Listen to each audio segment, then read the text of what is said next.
So you probably know exactly who you want to become, but you keep waking up day after day, living as the same version of yourself. Why is that? I think the answer is simple, but it's a little bit uncomfortable to admit. You don't actually practice being the version of yourself that you've imagined.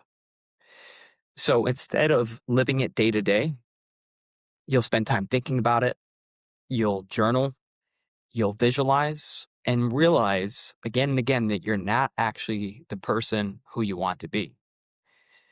And what you do instead is you continually look for the next thing that's going to get you there. You're looking for answers so you can feel the way you imagine that you can feel when you become the person you want to be.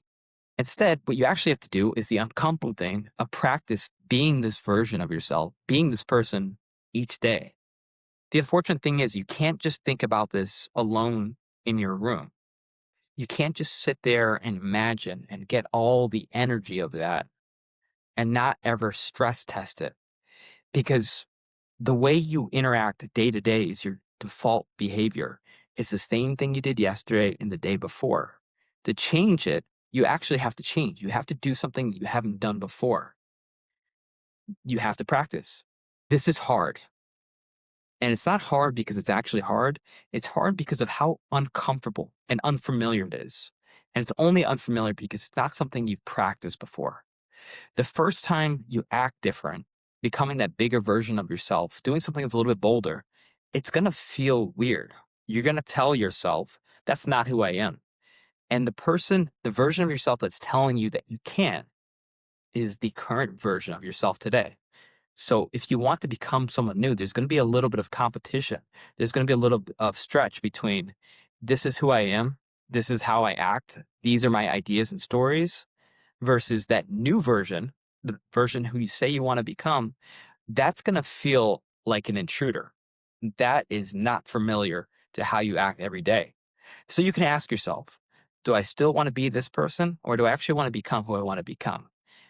That's the question that you have to answer and keep in mind as you interact. Truth is, man, if you really want to become this person that you say you want to be, you know this is true. And you have to accept it that change is uncomfortable. An example that I love is that if you think of an animal, they have this territory that's familiar with them. They know the dangers and they know the smells, and it's like kind of this comfortable little patch of land. But if they want to grow, if they want to expand their territory, they have to go to the edge of the forest that's familiar with them. And they have to go somewhere new where they're not familiar, where they don't know all the danger. That's what it feels like to us. Day to day, same behavior, familiar. To become someone new, to become someone bolder, more confident, whatever that version looks and feels like to you, the steps to actually get there require going to the edge of our forest where we don't know what's out there.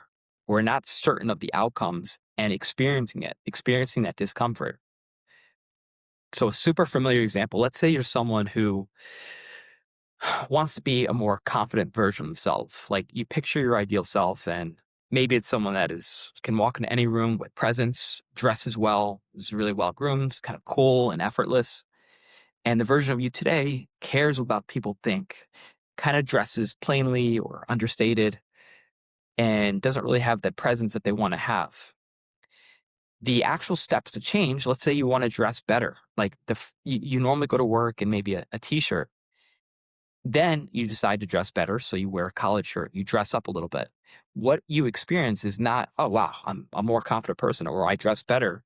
It's so different, unfamiliar. What you experience is uncertainty and doubt and self-criticism. You say, "Man, it feels like I'm trying too hard."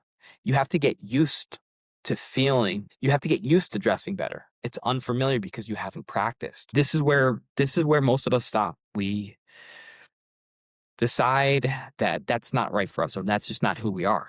And that's the whole point. Becoming someone new is challenging your current beliefs. It's challenging your current self. My last point is this. If you really want to just think about an actor, when they are really embodying a role, for you to believe who they are on screen, it's not like they read the script and they just read the words. It's way more than that.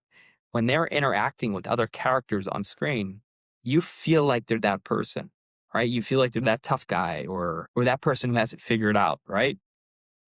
What they're doing is they're not just visualizing in isolation, they're interacting with the world.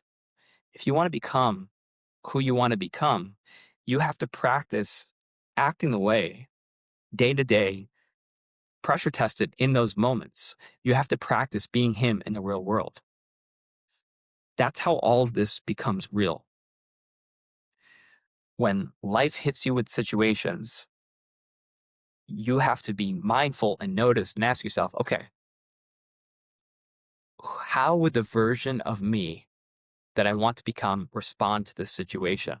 There's a mindfulness element to say, okay, he would do this versus the default, which is probably comfortable and familiar. You can ask yourself in those moments. And if you do it again and again, you'll start to make the decisions, say, okay, I actually want to become this person and change your behavior. So I'll close with this. This all becomes real when life is giving you reasons to revert back to your familiar self and you decide to stay connected and you decide to become who you said you wanted to become. Hope that helps. Thanks for watching.